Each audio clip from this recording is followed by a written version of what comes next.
ayan, magandang hapon po mga kababayan ko.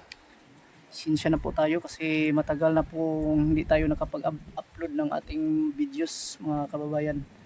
Mga kaibigan, mga agaw ko dyan, maraming salamat po sa palaging pagsuporta nyo sa ating YouTube channel. So ngayon, update tayo sa natapos namin na trabaho dito sa Komunal, lungsod ng Davao.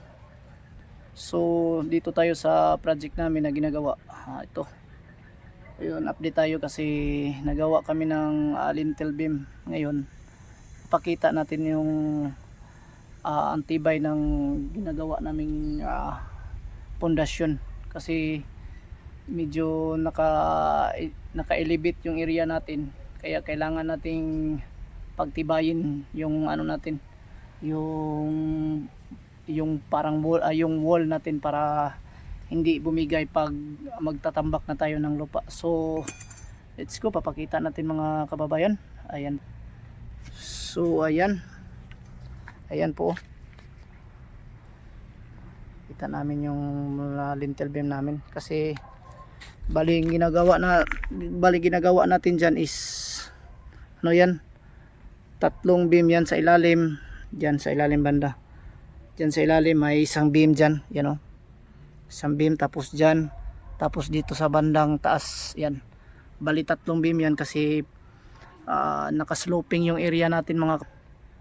Ayan o, makikita nyo parang tagilid yung area natin na pababa siya, kaya kailangan talaga natin na tibayin yung wall natin dito sa bandang baba para kung magtatambak na tayo ng lupa mga kababayan ay hindi talaga siya matibag or bumigay. Ayan po. So ngayon, kailangan nyo kung magpagawa kayo ng mga bahay katulad nito, so kailangan nyo talaga na gawaan ng ganitong klaseng beam para hindi siya bumigay. Ayan po, katulad ng ginagawa namin. So bali ano pala to, yung number 6 pala yung kababayan, number 6 yung hollow block namin ang ginagamit. Ayan po. Ayan po mga kababayan, number 6 yan. Yung HB namin na ginagamit is number 6 yan para matibay. Ayan po, pakita natin yung natapos natin mga kababayan. Ayan. Okay. Ayan, bagong-bago pa lang ito nabuhusan mga kababayan. Dito banda oh, kung makikita nyo. Babaon pa yung nababaon pa yung kamay natin oh. Kasi bagong-bago pa yung nabuhusan. Ayan po, paikot yung ginagawa namin ngayon. So video natin mga kababayan para may ma-update tayo, ma-update kayo sa mga ginagawa namin. So let's go. Ayan po, dito yun sa bandang likod. Ayan ang paikot kasi yung area natin is patagilid dyan. Oh, nasa taas yung mixing board namin. Ayan mga kababayan.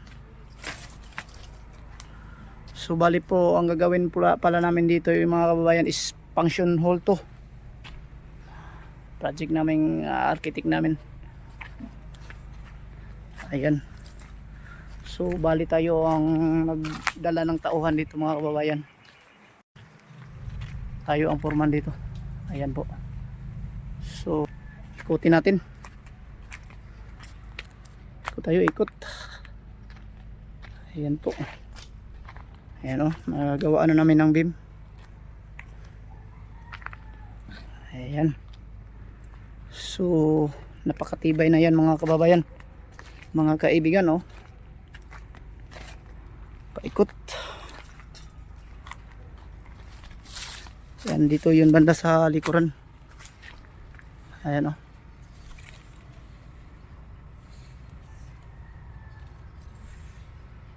Ayan po.